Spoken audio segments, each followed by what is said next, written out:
On this gloomy episode of View the Right Thing, the cliche introduction of "it was a dark and stormy night" takes on a whole new meaning. Four travelers find themselves in a remote mansion in Wales during a heavy deluge of rain, lightning, and thunder. The residents of the mansion reluctantly give shelter to the weary travelers, but are warned that some of the other residents of the mansion are not to be trifled with. Wes and Alexis huddle for shelter as they compare their notes for 1932's The Old Dark House on View the Right Thing. Let's all go to the lobby. Let's all go to the lobby. Let's all go to the lobby to get ourselves a treat. Hey, Happy New Year! Welcome to another episode of View the Right Thing. I'm Wes. I'm Alexis. Hi, Alexis. How are you? Yes, I am grand. How are you? Grand. Yeah. That's cool. I'm good. I'm great. It's the end of the year. We're heading into a new year full of excitement and uncertainty. Fear. No. But, also, who knows? We'll find ways to make it great. Yes. Yeah. So your holidays, I hope, were good. Yeah. Yeah. Mm-hmm. Same. Yeah. Yeah. We got through all of our holiday movies. Multiple movies about Santa. I know. And It's so much fun. yeah, and then we get like a little today's like a little kind of silly, spoofy, kind of haunted housey, kind of spooky, kind of spooky, but kind of not, and silly and fun and ridiculous. Yeah. But before we get there, Yes. have you seen any trailers? Oh, have I? Yeah. Yeah. What's one you would like to talk, or do you want me to go first? You can go first. Okay, the one I'm most excited about Mm-hmm. that I saw recently. Not the movie I'm most excited about next year, but the trailer I'm most excited about that I just saw. Yeah. Mission Impossible Final Reckoning. Yeah.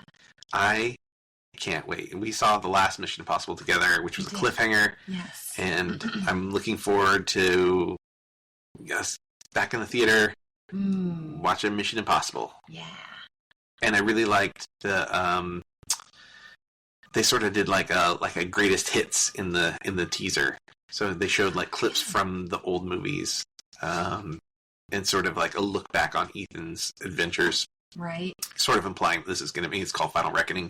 Mm-hmm. And the way the last movie was going, it feels like they're culminating to maybe the end of Ethan's time in the franchise. That's definitely how it felt to me too. Yeah. Mm-hmm. But who knows? Maybe not. Maybe it's a misdirect. I feel like Tom Cruise is going to want to jump off of tall things for the rest of his life. So, and if he's going to do it, you might as well film it, right? Might as well. Yeah. Yeah. Some cool looking stunts in this. Yeah. He was hanging off of a biplane. I remember when they were filming these, they put out like some sort of like video online. Him and Chris McQuarrie, and Chris McQuarrie's like in one of those biplanes while they're flying, and Tom Cruise is just like standing on it or whatever. And they're talking, and then he's like, "Oh, we gotta go," and he's like, "Okay, roll camera," or whatever, and then he jumps off the plane or whatever. So, so now I finally get to see what that's all about. That's so cool. Yeah. So, yay, Mission. How about you? Wait, trailer? Trailer. Yeah. I am also looking forward to a sequel, which is the final chapter of a sequel. Oh, okay. Bridget Jones, Mad About a Boy. Hey. What? I've seen all of them. The second Bridget Jones, The Edge of Reason, my mom won a trip from the Channel 5 News in Chicago to London, a trip for two. She had never won anything. Did she take you? Oh, yeah. Okay, just checking. Yeah. She might take someone else out. Oh my God, no. Exactly. Why would she take somebody else? Friends. Friendship. I'm her friend. Okay. Okay. So I have a special spot in my heart for Bridget Jones, but I think this one just looks really sweet. We are to understand from the preview that her love, Mr. Darcy, has passed away, and she needs to find a new person to obsess over. All right. But no, I think it looks fun and silly and playful, and I'm just excited to watch a random chick flick. So I've never seen a Bridget Jones movie. What? Yeah, it's not going in the bucket, so don't ask. I will say that it didn't age well. Oh, really? I've watched it again. Is it like offensive? Well, we're supposed to think that she is fat. Oh, I mean, movies have been doing that for, Yeah. forever. Yeah. Yeah. And she's just not. Remember when they told us that Rachel Lee Cook was ugly? Right. You know, it's just like... take those glasses off and she's so pretty. Yeah, so, whatever. Yeah. I think about that a lot when they have, like, a character on a show who's, like, the ugly character, but they, you know, it's like, that person's okay with being cast in that role because they cast a hot person in that role and they know it. You know? Yeah. So, having never seen one before, and actually I've seen trailers, obviously, and I know a little bit about them, and having no interest in them, I was surprised to find myself going, I want to see this. Right? Yeah. And that's a pretty good cast. Good cast, and it looks, I like sappy, overly sentimental movies, and it felt like, you know what it felt like? Like you were talking about, it's about her finding a new person to obsess over. I feel like it seemed less that, and that's I think what kind of turns me off from the other movies. Right. And this seemed about finding a way to obsess about herself. Yeah, right? Like it really felt like a finding yourself kind of movie, and sort of like being okay with like options and and the things that you want. Especially as we get older, it's easier to like start to identify with those kinds of things. So so I was a little surprised that I kind of want to. Maybe we'll have a watch party. Oh my gosh, I'm so excited. I have to wait until it opens. It comes out on February 13th. So you know if you're saying we'll have a watch party, that means you... Oh, wait, but it's on... Peacock. It's on Peacock, y'all. We don't have to go to the theater. You know what we could do? What? We could go to the theater and then come back and watch it. Because February 14th is the same day that Captain America Brave New World comes out. Oh. And that could be my reward for watching. You watch this one. I'll watch that one. Jeff and I will have a little reward of Captain America. You have a little reward from Captain America in Bridget Jones. Everybody wins. Yay! Yeah. Ideal. That's the deal. Yeah. We did watch another trailer. You're right. And I'm curious about it. It's called The Amateur with Rami Malek, and it's interesting. It's weird that it reminded me of Mr. Robot a little bit in that, you know, he's like a smart hacker boy, tech guy, being a spy. That's kind of Mr. Robot. But yeah, so that's the plot. He works for the CIA as a tech person who like sets up their surveillance technology and stuff. And his wife goes away on a trip and gets killed by terrorists or something. And he decides he wants to be the agent to go hunt these people down. Yeah. And everybody laughs at him because he's like, you know, he looks like Rami Malek. See, looks don't mean everything. Well, yeah, he uses his brains. Yes. Brains. There was a really cool like kill in the trailer that I thought looked awesome. Which one? The swimming pool. Yes. The swimming pool. Not only was it a cool idea, but it just looked really cool. I'm a little sad they gave it away in the trailer, but there has to be bigger stuff. I was going to say there has to be something better, but a lot of times they'll just throw the coolest one. Like, here, come see this one. There might be something better. What do they think? Yeah, annoying. Oh, there she goes once again. Dr. Pepper sponsor us. Lipton or Starbucks sponsor. A lifetime supply of EDP. Take a paycheck. Speaking of paycheck, don't forget to subscribe to our Patreon. Actually, it's free. You don't have to pay us anything. But you can if you want to. So, I'm so inclined. I think we're going to do some promotions with Patreon soon. I think by the time this episode is out, we'll have tested the waters a little bit. Cool. But I think we're going to do some cool ways for you to not pay and get some rewards for a short period of time. Heck yeah. So definitely at least join the free tier so you can find out about that. So patreon.com/VTRTmovies. We're on Instagram. We're on the Tiki Talks. Mm-hmm. We're on Threads.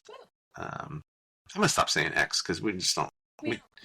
I deleted it from my phone and we don't really post on it that much. Yeah. Sometimes if something has an auto post option, I'll let it auto post. Mm. But some of these things it won't because there's still a character limit.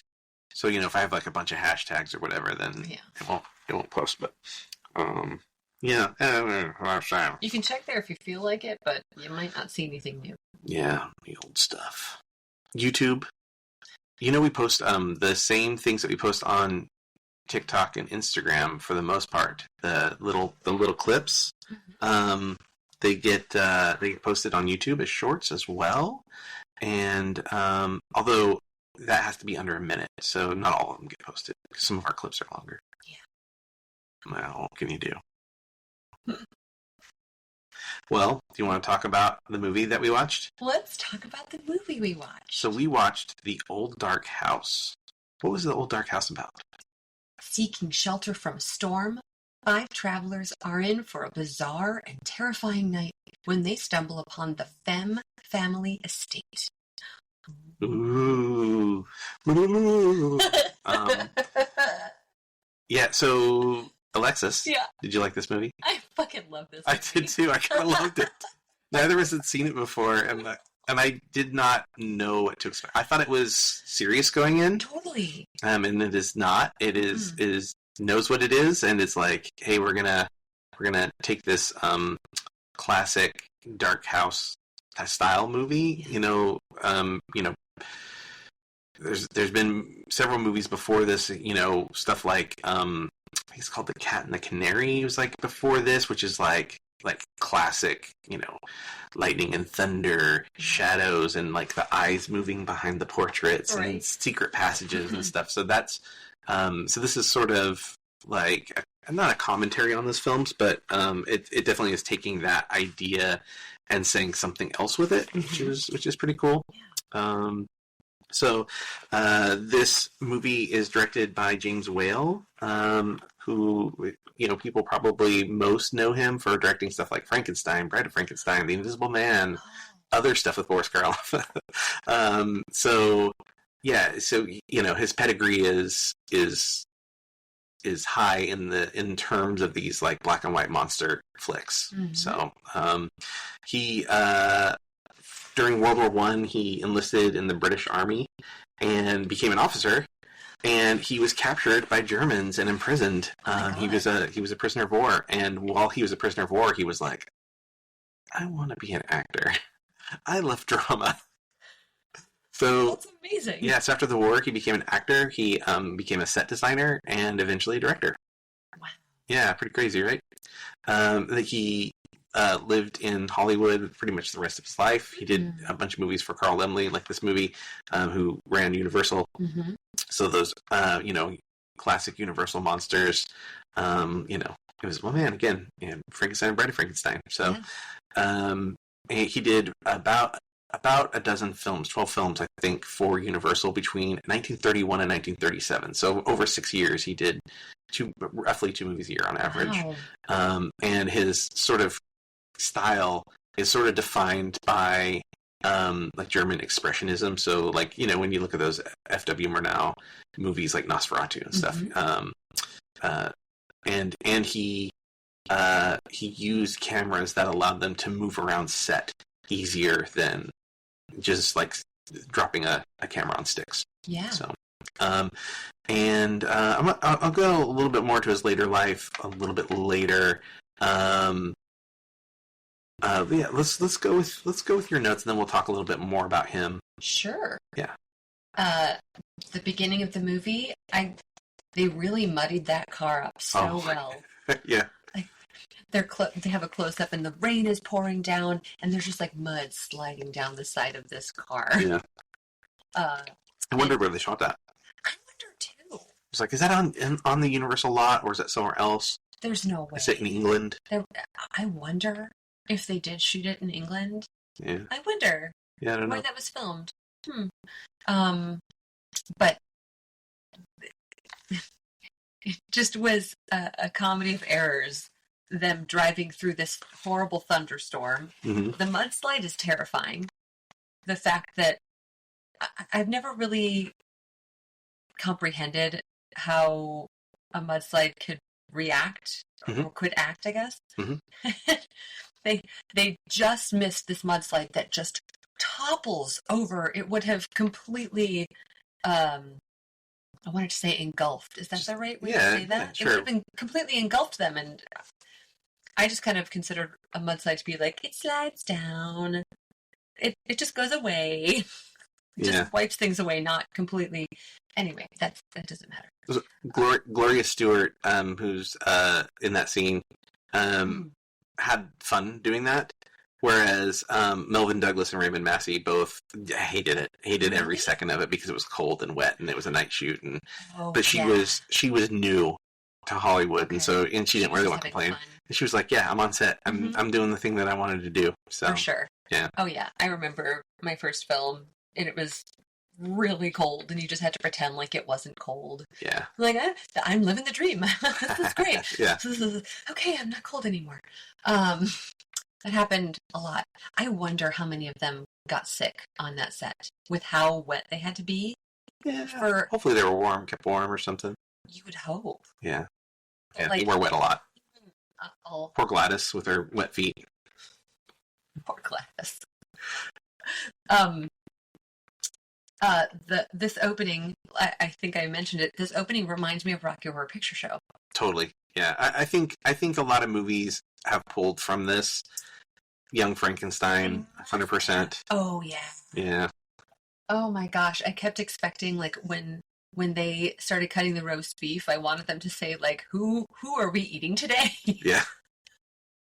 Well, and the sister, you know, like they mention her, or like she comes on screen, or she says something, and lightning crashes, and I was like, "Oh yeah, this is Fred Looker." But the beginning you're talking about, so Melvin Douglas singing in the car, singing in the rain. Yes. Which, you know, the movie popularized the song really. Wasn't until, you know, for like 30 years. Oh my gosh. Yeah. So the song came out in 1929, but the movie didn't come out until 1952. Well, you just blew my mind. Yeah, we did it. I didn't know that at all. One last blowing Alexis's mind before the year ends. Woo! Well done. Yeah. Wow. That was. Oh. Yeah. Sorry. No, yeah. When they knock on the door, they're banging on the door. Yeah. And what's the character's name? It's Boris Karloff. It took me a while to figure out that was Boris Karloff. Oh yeah, in the makeup. Yeah, I was like, where? I thought he was in this movie. Yeah. Who is he? Oh, it's that guy. But he like says some sort of nonsensical thing. They're like, even Welsh ought not sound like that. Like, yeah, the Welsh. Yeah. What a nice little dig at the Welsh. This was such a silly film. I jump around a lot in my notes because I was just so enamored with what I was watching that I was like, oh shit, I'm supposed to be taking notes right now. This is gonna be a short because I don't have a ton of notes. I have more notes about James Well's life, but okay. When the brother of the brother-sister duo that live in this enormous house. The Saul? No, not Saul. Not the bad brother. Oh, I'm gonna pull up the one character who was list. like essentially riffraff. The one who was essentially riffraff? Yeah. That one was not Porterhouse. Horace Femme. Well, when Horace is trying to be hospitable and he's like, I have gin. It's only gin. I like gin. Yeah. And they're all just like, yes, I like gin too. No. That's such a British thing to I guess, offer. Sure. You know, Brits and their gin, their dry gin, London dry gin. Yeah. All that. Mm-hmm. But when it's time for the lady friend, Gloria Stewart's character.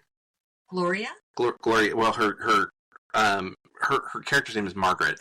But she's played by Gloria Stewart. Gotcha, Gloria Stewart. Who you've seen? I'm sure. I need to look at her face. Like, I need to look at other things that I'm going to give you a huge hint in a minute, and then you're going to be like, "Whoa." Okay. Yeah.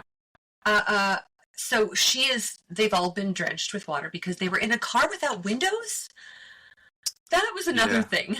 But did cars not have windows? Yeah, they were pretty open back in the day, like early car era, right? Like, think about like when you're watching stuff like, like Killers of the Flower Moon and stuff, and they're in those cars and they're completely open. Huh. That's so weird. No windshield wipers. I guess that had never really registered. Yeah, no windshield wipers. Gosh, then really driving in the rain sucked. Yeah. You just don't drive in the rain. It's like, it's supposed to rain today. That's very LA. Like, oh, it's raining. I can't go. The almanac says it's going to rain today. So she goes with the sister to change into something drier. Yes. And she changes into a gown. Yeah, so that gown was pink. Not that we would know. Nope. But James Whale wanted, when she was being chased through the hallways, he wanted her to look like a beautiful dancing flame. Oh. So. Well, that's a perfect dress for that. Yeah. It was stunning, but also very impractical. Yeah. I wonder, were they just traveling to go to a party? Because that's a weird outfit to travel with. They never tell us where they're traveling, do they? Yeah. No, it's a lot of mystery in this movie. Lots of mystery. So, how did you feel about this? I don't know if you have more notes about this scene of her going up to change her clothes. I mean, like, how do you have notes about that? Okay, well, never mind. I'll just let you know. Well, I found it very clever so the sister, I just need to look at her name. Rebecca. Mm-hmm. Rebecca. That's like the plainest name of all of them. Rebecca, Horace. Yeah. Saul. Yep. Morgan. So Mordred. Rebecca is very against electricity, and she doesn't want to have lights. And so I found it so clever. I never would have considered, because I've lived with electricity my entire life, but putting a bunch of candles in front of a mirror so that it can reflect the light outward. Yeah. That was.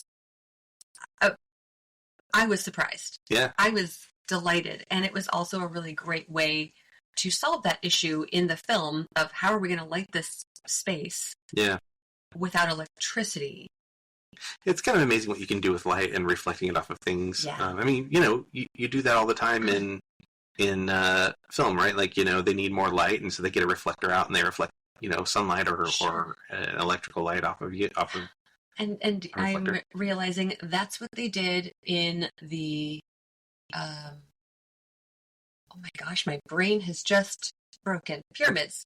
Yeah, and they would use the mirrors to reflect light through and all over. In a simpler sense, an oil lamp, right? Like the glass on that uses refraction in order to spread the light out. Yeah. I've never seen an oil lamp. They're like round, but a lantern. Sure. Yeah. Oh, sure. Yes. He picks up a big giant oil lamp in this thing that has the big globes on each side of it. It looks like a candelabra kind of in this. But yeah. So, yay, science. Yay. It just so confused me that after she's changed into this lovely outfit, she knows full well that it's raining outside, and she opens a window all the way. Yeah. And is thrown back because rain, wind. Well, I asked you about the scene and sort of how you found the scene. So there's probably some subtext going on in the film, and this scene I thought was particularly interesting.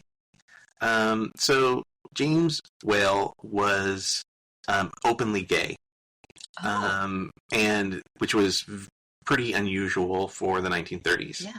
And especially in Hollywood. And there is a lot of thought that this film, the characters are pretty gay-coded. Horace is sort of viewed as being James, like sort of the avatar for James Whale. Interesting. And their name is Femme.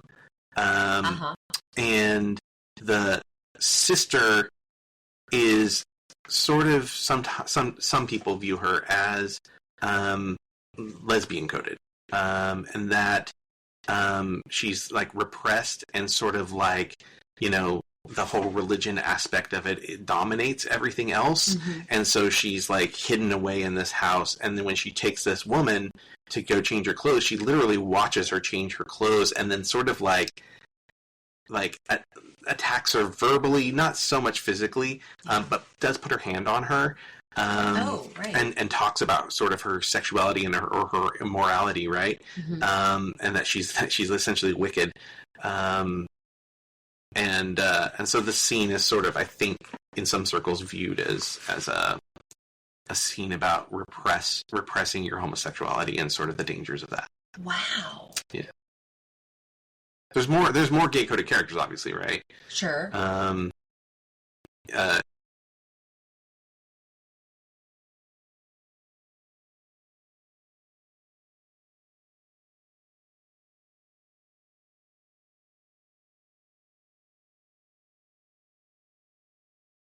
Gladys, who's sort of Gladys isn't Porterhouse, the guy she's with. Okay, that Gladys is with, I'm sorry. Yes. Gladys is sort of selling herself for need instead of for love, right? Like she's like she needs to live and he needs a beard. Yep. And you know, when she tells him that she's fallen in love with someone else, he's sort of like, yeah, whatever. I'm okay with it. Seem terribly distraught. Yeah, and Saul is somewhat effeminate himself as well. And then probably the last piece of it is that the old man, the senior, the invalid, yes, played by a woman. And they don't bother to disguise it. So one, it's unusual for a woman to be playing a man in that era. Yeah. And they don't bother disguising it. The other piece of all of this is that a lot of these other actors several of them were gay or bisexual, and James Whale knew all of this, and these are their first movies. These aren't, so a couple of these people, like, this is their first film. It started their career. I should say it started their career, not necessarily that they were necessarily their first films, but this movie started their career, and that it was no mistake that James Whale cast these people in these roles because he was trying to sort of, I don't know whether he was trying to deal with his own internal struggles or just trying to have a conversation without having the conversation and by putting it subtextually into the film.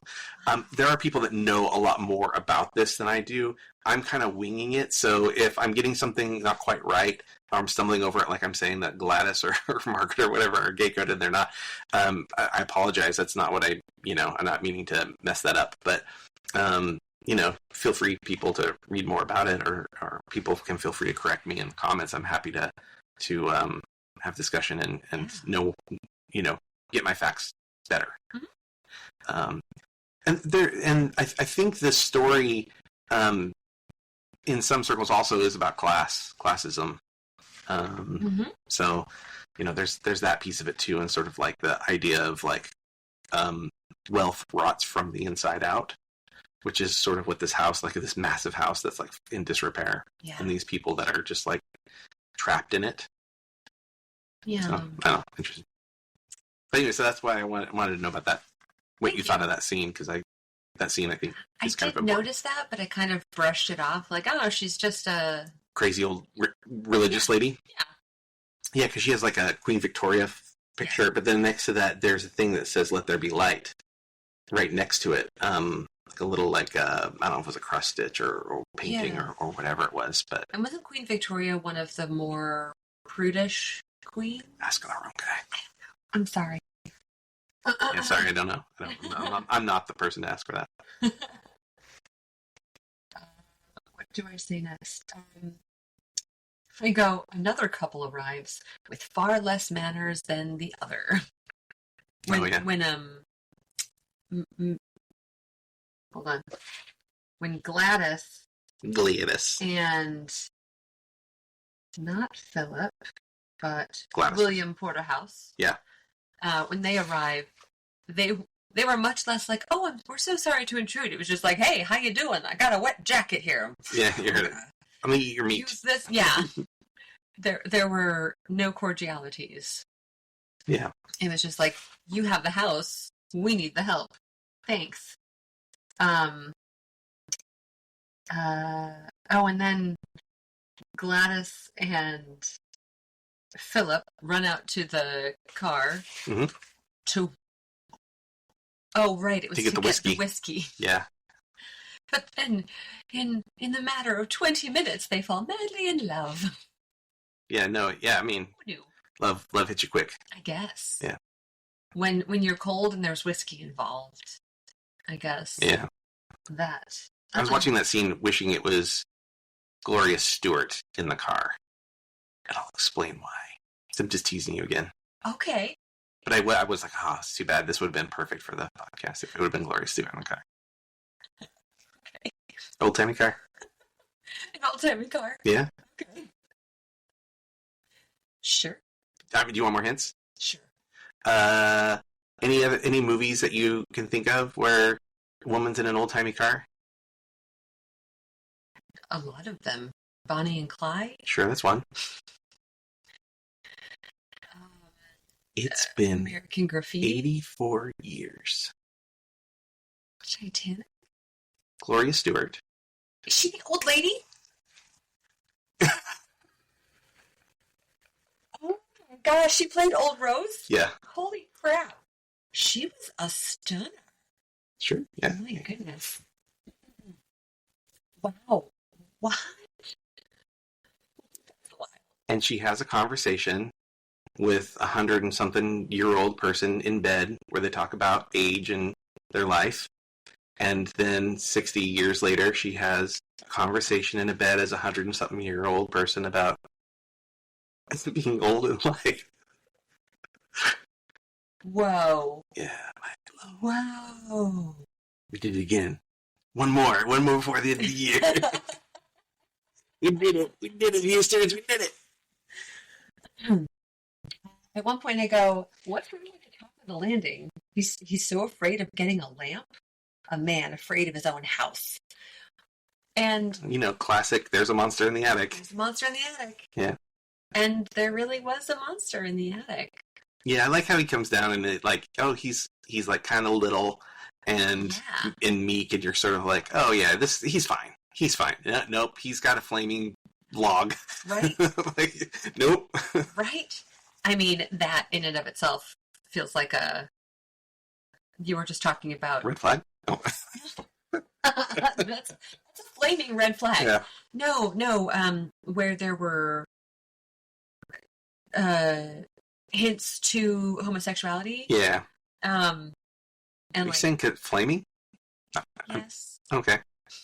But also, like, yes. That is what I was thinking. Interesting. We were worried about him burning the house down. Oh, yeah. Well, so, yeah, I mean... And then all the secrets come out. So some people have pointed to this story as being... So, we've talked about classism, we've talked about, from James Whale's perspective, probably, sexuality.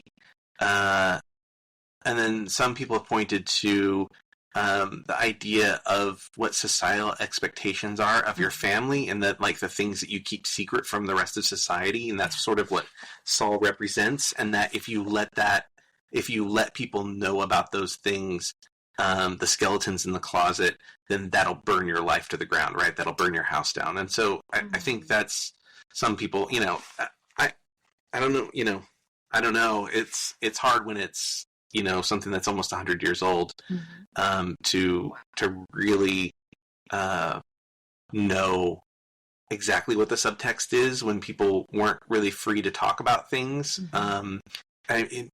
This movie is really unique in that it talked about whether it was just, on its surface, straight sexuality, but it was talking about, sexuality. It was talking about mental illness. It was talking about the class system.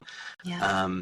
Just on its face, it was talking about those things, which was very unusual for the 1930s.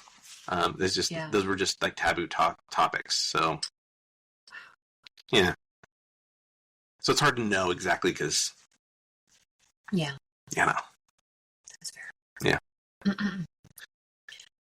I did really enjoy when Gloria was in the dining room area all by herself, doing the shadow puppets? Making, and then everyone does the bird. Mm-hmm. You have to. She did little dogs too. Yeah. Oh, that's right. The little.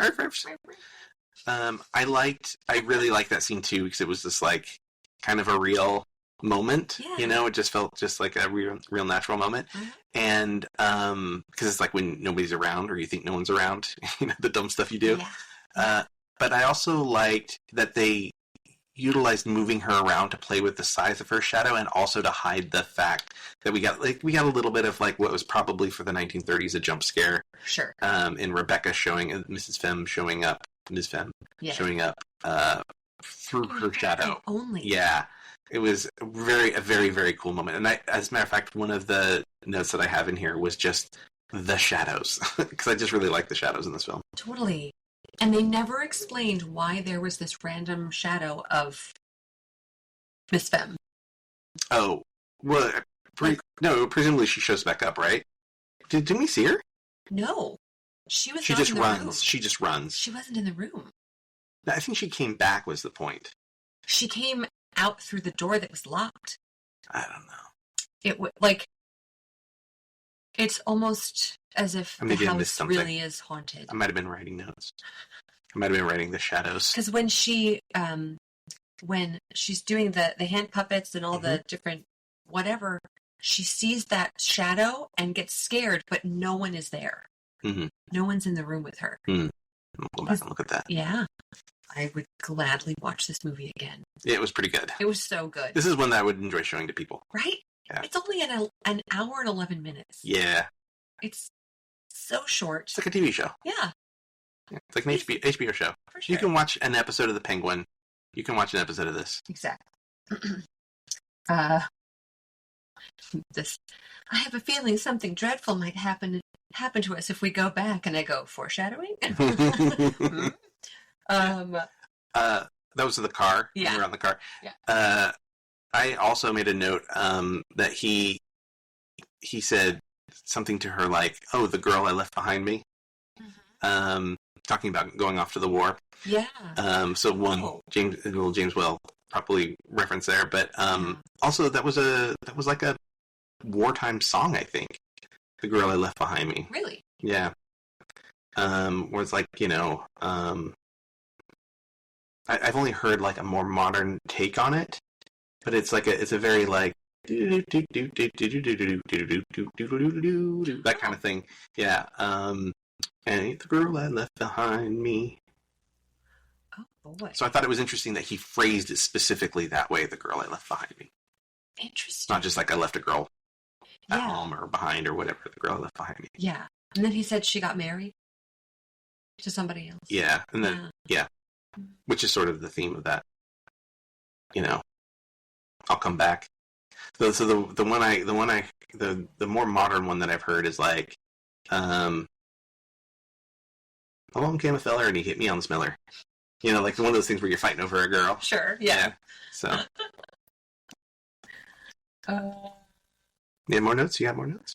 The old man is 100% played by a woman. Yeah, so Elspeth Dudgeon played Sir Roderick, and was credited as John Dudgeon because they wanted to sort of like play up that idea.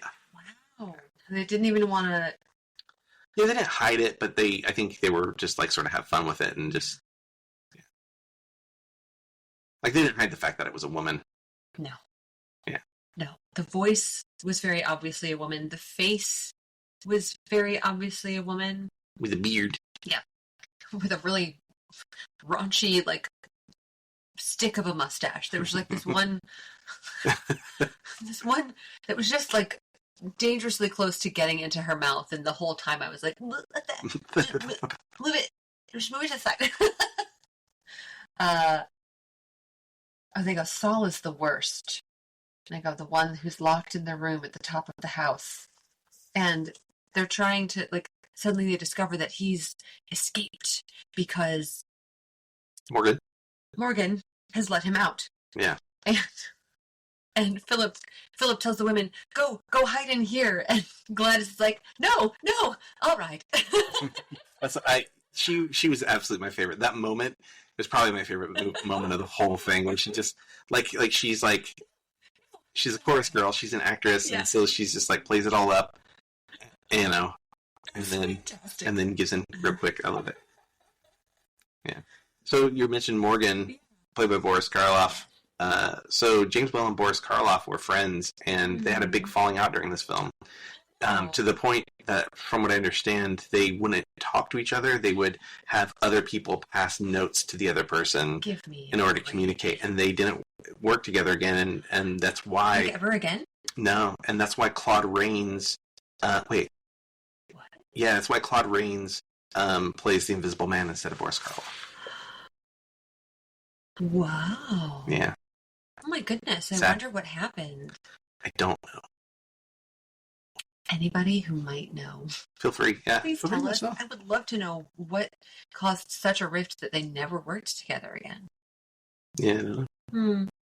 Well, you know, we've heard that, like, there was a thing like that on the Sam Peckinpah movie. Well, a bunch that we talked about. You know, this is like a weird, volatile business where people are like over dramatic, and I was just thinking that it's very similar to Will Ferrell and.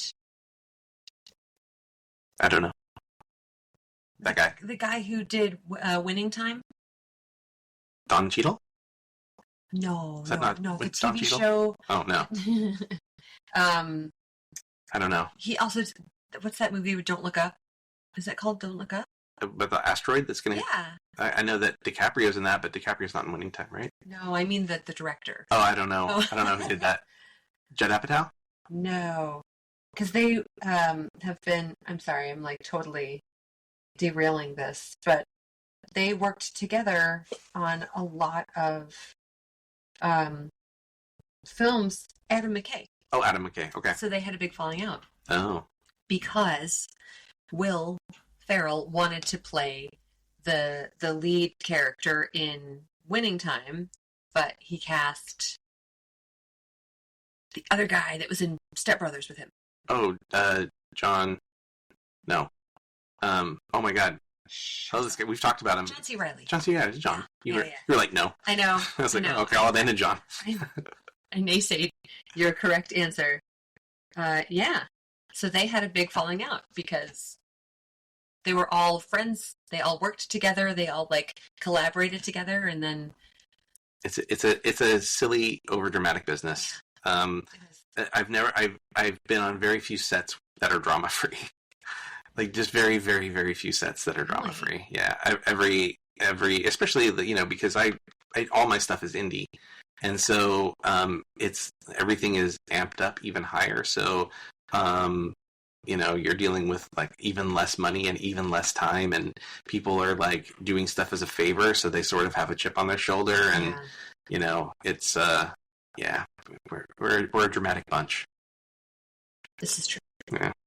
I will say that play that I closed a little while ago, there was no drama. Can we talk about that for a second? Sure. It was awesome. Thanks. It was really good. I didn't know exactly. I mean, like I knew you would be good in it because I've seen you before, and I'd seen a couple of other people before, like the woman that played opposite you, the one that plays the receptionist. Yeah, Rebecca. She was outstanding in this. Yeah. She was. And like it was really apparent why the two of you were the people that were like leaned on to be on stage all the time, because you guys were both performed really well, and you both seemed to like have a good, sort of like chemistry with each other.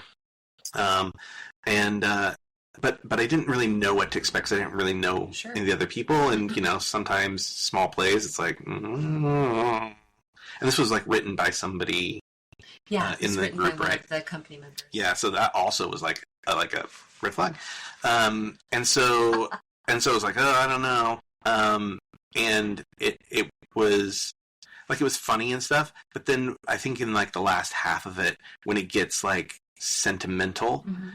That's when it was like everything just kind of clicked, and it was like, oh, okay, I get it, and this is really like there was a moment where I was like, okay, I'm not gonna cry. You're totally allowed to cry. I know I'm allowed to, but not in public. No, it's not that. It's I wanted to, I don't know what I want to do. Gave you the feels. Yeah, you gave me the feels. Yeah.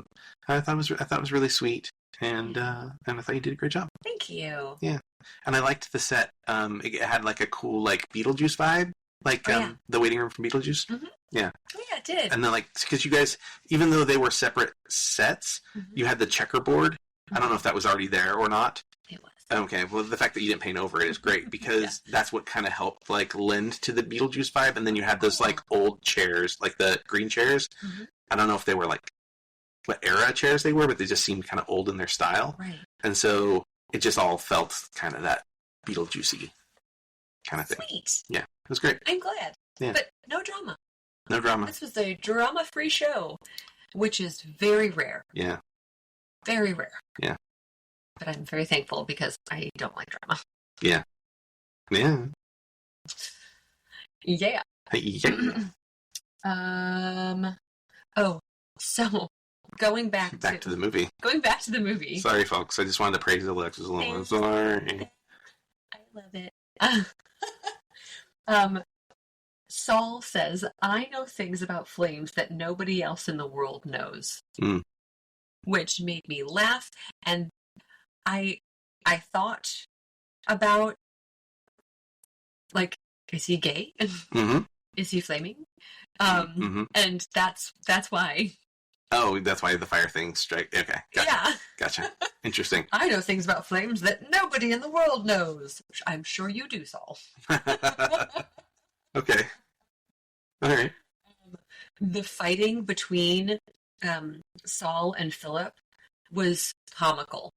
Oh, yeah. Like, it didn't seem... I honestly didn't think that they were going to get hurt. Oh, because it was so, like... Yeah, because it was so silly. Telegraphed in, yeah. Yeah. Yeah.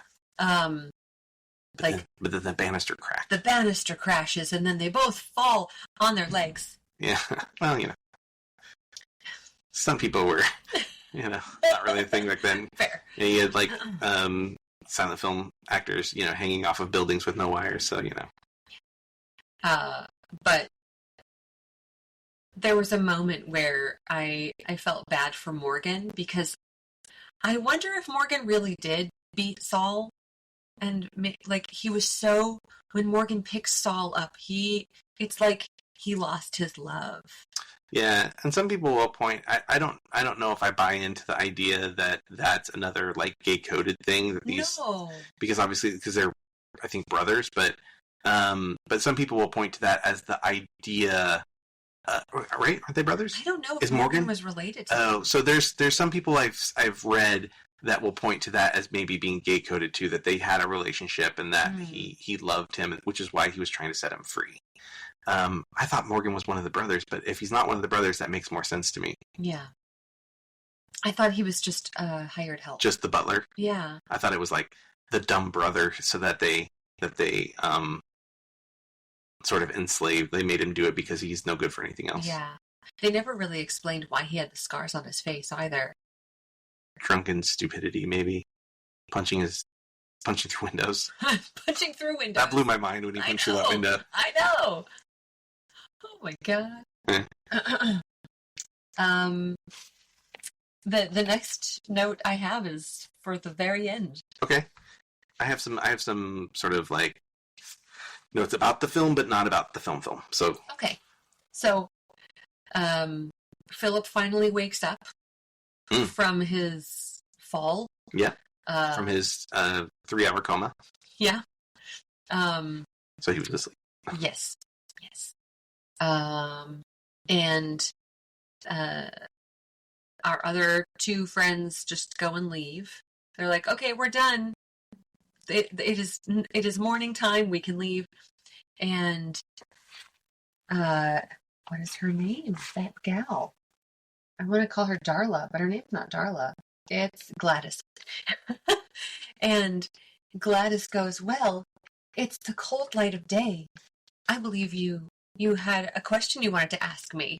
And he finally asks her, Perkins, will you marry me? Yes. End of film. Yeah. What did I tell you? Like 20, 30 minutes before that, I said, just get ready. I said, get ready, because I said, you know how these movies end? And you were like, no, how? I was like, they just end. They just like, you're there 1 second, the next second it's title card or end card. So it was great. He did what he said he was going to do. End of film. Yeah, I'm into those two crazy kids. Yeah, they were great. I was just gonna say a couple other things. So movie poster for this film, pretty cool. But it's sold at Christie's in back in '91 for over $48,000, making it the most valuable poster ever. What it would be worth now, I have no idea. Wow. Yeah, it's a lot of money. $48,000 in 1991. Yeah, so you could adjust for inflation, but you also have to adjust the idea that it's even older now and more rare now because less would be likely to have survived. True. So it would be even higher than whatever you adjust for inflation. But I'm curious about the inflation. That would be $110,043. That's a lot for a piece of paper. For a poster. For a folded piece of paper. Was it folded? Back in the day, they folded posters. Yeah, and they were also oftentimes really big and oftentimes printed on cloth. So cloth. Oh, yeah. I guess that. Yeah. They didn't have the paper that we had now. Mm-hmm. But even all the way into the late 70s, they were still folding. If you see a lot of Star Wars posters, if you look at them by old actual movie theater run posters, a lot of times they're folded. They'll have creases in them, little squares, because they were folded back then, even as late as the 70s. That's wild. Yeah, and they now print on they do double-sided posters. So if you look at the back of them, you're seeing the reverse of the poster on the back, almost like you could see through it. Huh. Yeah. That's cool. Yeah, they're very cool. I like that. They work better with light boxes that way. They're more bright and vivid, rich. Yeah. Cool. Well, back to this film. Yes. This movie, there was a remake. So this came out, and then it was being circulated because they just would re-release things over and over again. And then in 1963, so about 30 years later, William Castle made a remake, and this movie was considered to be lost forever. They were we no longer have a copy of this, we don't know where it is, and the movie was lost for a long time. And then a director found a printable negative and printed new prints of it, and so now we have it back. Thank goodness. Yeah. William Castle did one of my favorite spooky adjacent films. I Know What You Did. I Know Who You Are. I Saw What You Did. That's what it was. I Saw What You Did. Cool movie. Really cool movie. With Fred McMurray. Fred McMurray? Yeah. Yay. Yeah, Fred McMurray. Hell yeah, Fred McMurray. I'm just going to check real quick to see if I have any other notes. I had some stuff about Gloria Stewart here. I think we kind of mostly talked about it. So 65 years later, she did Titanic. That is wild. Yeah. Didn't she die quite old? She died not that long ago. Yeah, she died. I could tell you. Let's see. Gloria Stewart, 2010, 100 years old. So again, she also lived to be 100 years old. So not quite as old as Rose Bukater. Right. Rose Yeah, Rose DeWitt Bukater or something like that in Titanic. You remember more than I do. And I watched that movie 3 times in the theater. Holy no! I was a big Titanic guy.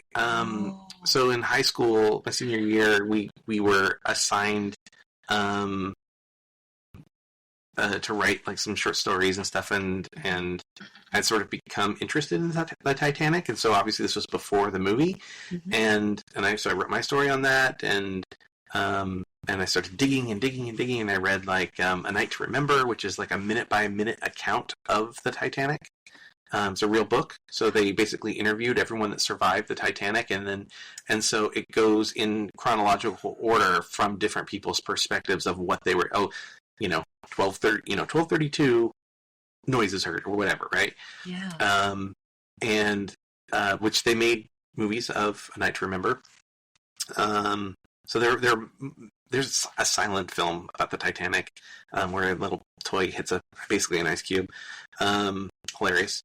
So a lot of movies about Titanic before Titanic came out. Yeah. So yes, I was really interested in. James Cameron took a lot of attention to detail, and so every time I was watching it, I'm watching things that I had read in all of these books. Like, for example, the chef, one of the chefs or cooks on the Titanic, like hung out in the kitchen, like full of water and stuff, and just drank sherry because he was like, "This will make me feel like I'm warm."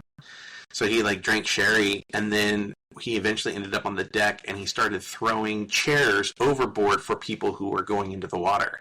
And in James Cameron's Titanic, you can see that chef throwing the chairs overboard.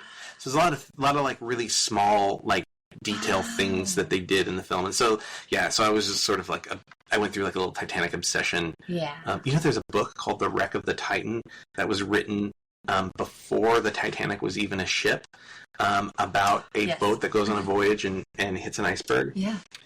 Very different ending. The survivor ends up fighting polar bears on a glacier. Huh. It's crazy. And the boat, but the boat is the same size as the Titanic, which was unheard of at the time, especially decades before. Yeah. It traveled at the same speed as the Titanic as well, and then of course it was called the Titan, and they called it the unsinkable ship in this thing. And so there's all these like weird coincidences with the real event that happened decades later. But the Titan was a sailing ship, so it had masts. Oh, okay. Yeah. Wow. Sorry, Titanic talk. Derailed us. Thanks a lot, Gloria Stewart. She can't help it. Yeah, can't she? So you don't have any more notes about the film? I do not. So this is just to talk about, because I feel like it would be unfair to talk about James Whale without discussing sort of the end of his life. Oh.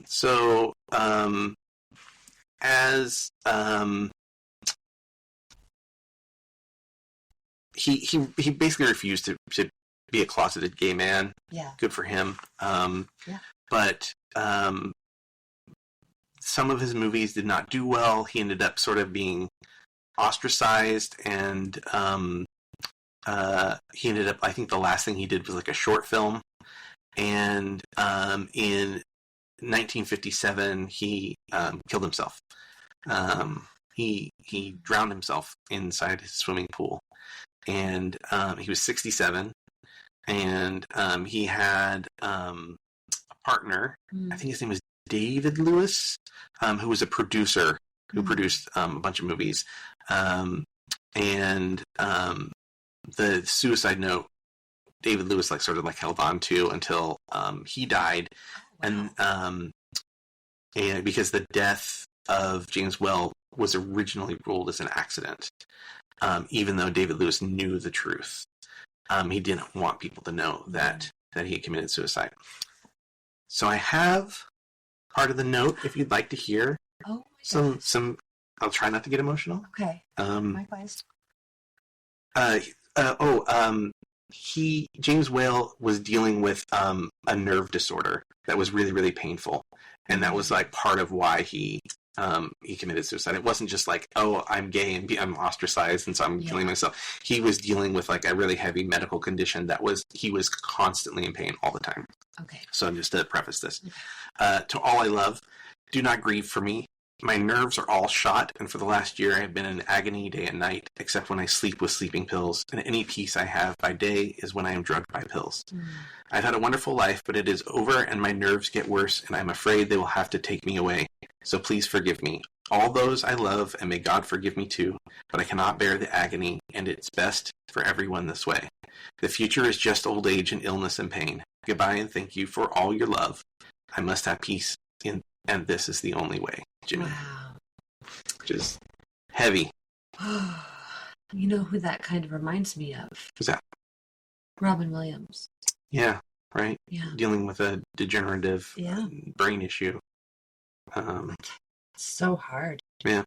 It reminds me a little of Bruce Willis right now, you know? Oh, I mean, he's still alive, thankfully. But, yeah, he's having a hard time. Yeah.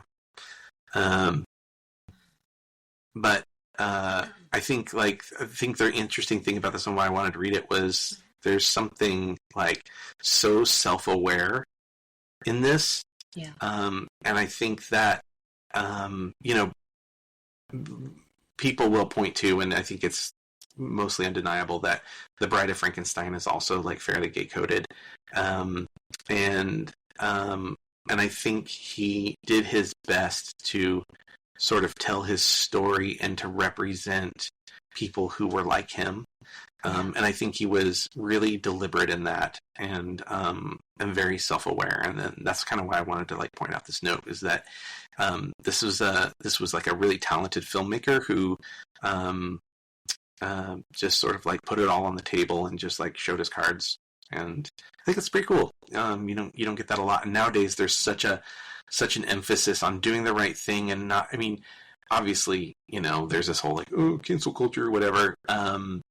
But it's like, if you just are authentic and a good person, then you don't have to worry about cancel culture. Yeah. I don't know. It just feels strange to think about somebody who just was authentically them. Yeah. In an era where people were afraid to be themselves. Yeah. So, yeah. Be yourselves, people. Please. We like you. So I think that's it. Yeah. We need to draw a movie. Yeah. Okay. So draw that movie.